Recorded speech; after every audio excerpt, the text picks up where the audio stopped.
about the ancient Egyptian time. We will be talking about the ancient Egyptian temples and all the secrets and all the stories behind those temples. And on this issue, we're glad to be joined by Yasser Kamel, researcher and author. Thank you for joining us. Thank you. Good morning, Mr. Yasser. To start with, of course, the ancient Egyptians, the pharaohs, were very famous with their temples. So why did they start to build temples to start with? Well, the temples were originally the houses of the gods. Yeah. So they thought to accommodate the god in a shrine that helped them to serve the god and maintain nature, maintain an environment, as they connected between the blessing of life, how life could be graceful if the gods are satisfied. So if they don't supply the gods their needs of rituals, services, that may affect and have impact on the nature. I mean, the link between the flood, inundation flood, and the river god. And if the flood would not come for a reason, that could be explained that there was something wrong with the god's service. I mean, the god was not served so well, so offerings had to be increased, and daily rituals will be doubled or tripled. So maybe they could not afford long time before in prehistory to build a fully stone structure, so they could maybe like build wooden ones. Wood was common and much easier to get. Then once they could use a stone, after Imhotep became in charge of that subject, the Egyptians started to build shrines of gods and decorate it with nice tapestry, which tapestry would be almost like, would look like a rug or a mat, or like a carpet-like, and would be in the top of the shrine, ending with what looked like rug fringes or mat fringes, which still found in temples today. The temples which were built afterwards, I mean, I talk about prehistory, they were wooden, and afterwards they started to build stone ones. Right. How did the temples differ from one pharaonic era to the other? Of course, the original Egyptian temples were famous of their massive tower gates, which we call the pylons. And they were mostly open. I mean, once you access their gate, you find an open court, which is a way to receive the sun to bless them. In much later times, like Greek temples, some temples became smaller, and the gates start to look different. I mean, generally the temple did function all the time the same. It's the main target of the temples to serve the god. And in the very ancient temples, they used to own a lot of lands around in order to keep growing their grains and keep their own industry functioning. So the temples in the ancient times used to be completely independent. They could grow what they need, they could farm around. For instance, the Karnak, for example, owned what could be equal to 100 acres of farming, of canals, and so rich and land so fertile, they could produce their textile, they could produce papers, wine, I mean, completely sufficient and efficient to make these things. Even in invasion times, the temple should protect and provide shelter. So that massive Karnak had giant gates, temenus area. The gate could be thicker sometimes than 10 meters. The walls could be higher than 30 meters. Some of the temples are designed to have buttresses, projection, and no smooth wall that would stand against a very aggressive weapon like tanks. So designed to last against a war in case the country is receiving danger. So the temple had peaceful function in peaceful times and protective role if war comes. So those tower gates which have windows, the priests would normally address and preach locals in peaceful times, could turn to defensive points. They could shoot through them. Yes. Mr. Yasser, what were the main activities taking place inside the temple? Yeah, of course, the normal is the rituals, how to address the god, how to serve the god. Practicality will include production, like beer, wine, perfume, papers. All these productions were known by the ancient Egyptians. Right. From which dynasty did they They start? started to produce things from the first dynasty. I mean, Yeah. I mean, the temple was the source of knowledge. And also we had an area in the temple called the Piranch, with the house of life, where where actually it functioned like a museum. Museum in terms of a studying college. So the temple would provide researching area. The temple would invent, develop, improve things needed for the life. Yeah. So the only chance to get educated always was the temple, and to learn and to progress in education, you have to join the temple. So among priests who could be a scientist, could be an architect, could be a medical doctor, a physician, could be a healer. Some later temples, they start to have a sanitarium or a hospital-like inside, combined. Inside the temple. Where they heal, treat, and provide medicine. And some temples, like Komombo, for example, in the relatively later temple, they had surgeons inside that they could do surgery and treat people. Inside the temple. Inside. So the ancient Egyptians, they did not have a kind of clinics or hospitals. They used the temples as an alternative here. Yeah, the temple was the best choice, and the temple had the best doctors. And of course, I mean, I talk about the starting of history. Yeah. But later on, they start to have private doctors, private physicians. But the state supported. Everyone was allowed to go there, Yes. Mr. Yasser? The temple would give this service for free. On the return. For any citizen. On the return, yes. The rich people will provide donation. The government will support financially the temple. The temple needs to be looked after. I mean, each flood comes, brings silt. If the silt would not be mud and silt with a flood, would not be cleaned, if the temple would not afford to have financial resource to repaint, recolor the columns, the temple would look dull and completely ugly.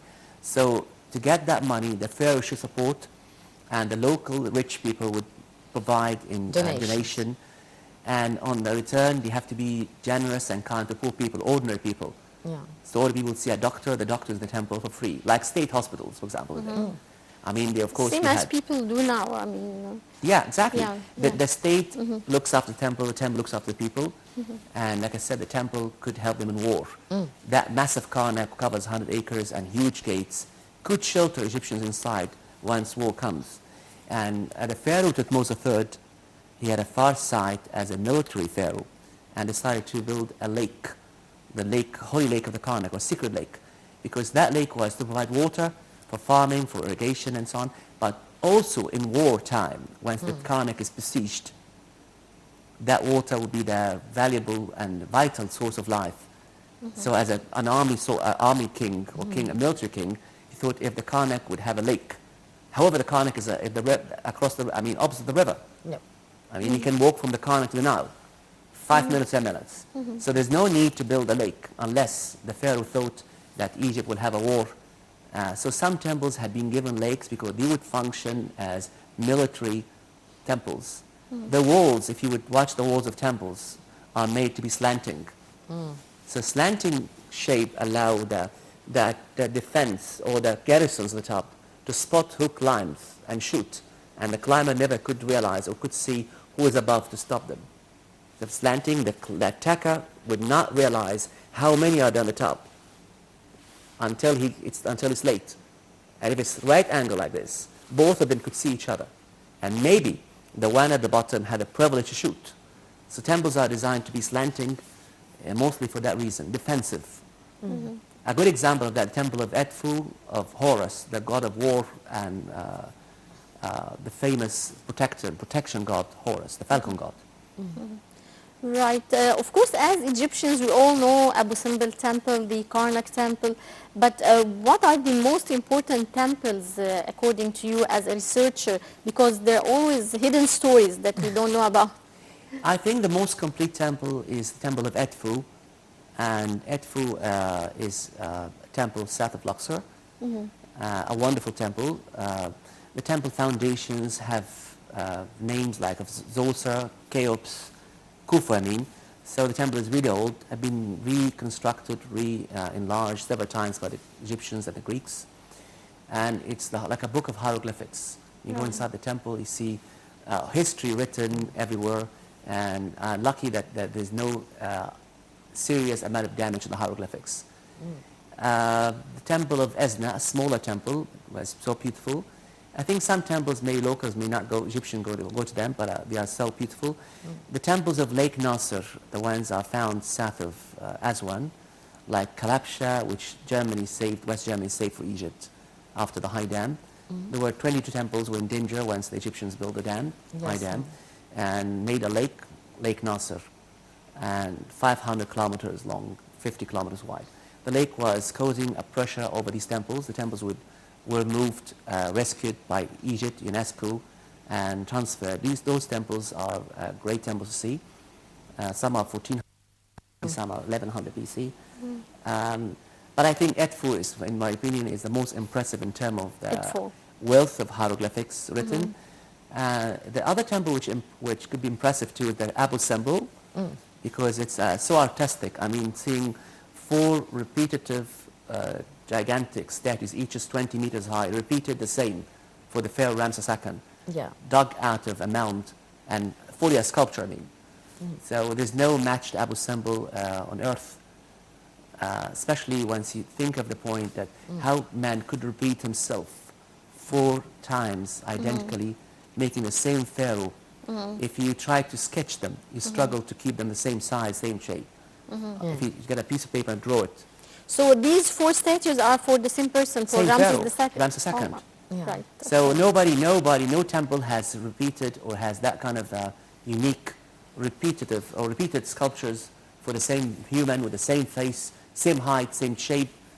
Like I said, if an artist is hired to draw it by hand today, none of the 4 will be identical. Indeed. Unless you would use a ruler or measuring techniques or a stencil or a mold. Mr. Yasser, what about the Temple of Dendera? Did it really tell the story of the lost continent of Atlantis? No. It's a fake story? It's okay. I mean, I know there's a source for what you read. When you told me it has a source, but my point of view, I show that impression because I don't believe in that. The Temple of Abydos, I think you mean the Temple of Abydos. There is a damage in reliefs of the first pillared hole, which accidentally represented objects that people, not Egyptians and not Egyptologists and not scientists, they think it could be from upper space and things they're weird. I mean, if you consult an expert, he will complete the text in a logic way. Okay, so this is not really true, and the Egyptian civilization is longer and deeper than most people think. They discovered very old tombs eventually that predate 6000 BC. They found in the finds of those tombs spoon, fork, knife the Egyptian used to eat with them. The embalming itself was a very ancient secret, and Egyptian civilization feature is the longevity. So we could pass the knowledge from one generation to the other because of the use of papyrus. So it's not a sudden civilization. So we have history written in this nation. We have the most complete history written on temples like Abydos Temple, the Wall of Ancestors, or papyrus book of Maniton, and remains of it, of course. Right. Are there any other mysterious temples that you would like to tell us the story about them? I think that maybe the temples are mysterious, but I'd like to say also the pharaohs built houses for their own use, and mostly wooden, except one case that Amenhotep III built a palace of stone. There are temples we lost. I mean, the Nile Delta should in future give us a lot of wealth of temples. They should be excavated more in the north of Egypt. The Egyptian northern civilization is still lost. I think we lost, however, we have many temples so far, but we lost a lot of them. Finally, Mr. Yasser, of course, the Egyptian civilization, the ancient Egyptian civilization is full of secrets and full of stories, but from your point of view, how can we use that in order to you know, to attract Attract the more tourists, to tell these stories some way or another, to be known abroad, because not everyone is aware of these stories and Definitely.